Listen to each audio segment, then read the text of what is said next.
The Tennessee Comptroller's office is now revealing its findings into the affair between the former TBI acting director and another state employee.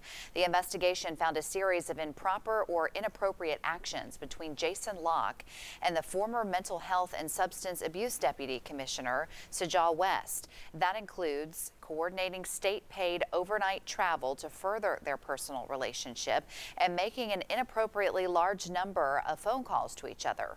The Comptroller's office also says Locke told a public information officer to improperly destroy a government record after his wife messaged the TBI on Facebook about a misuse of public funds.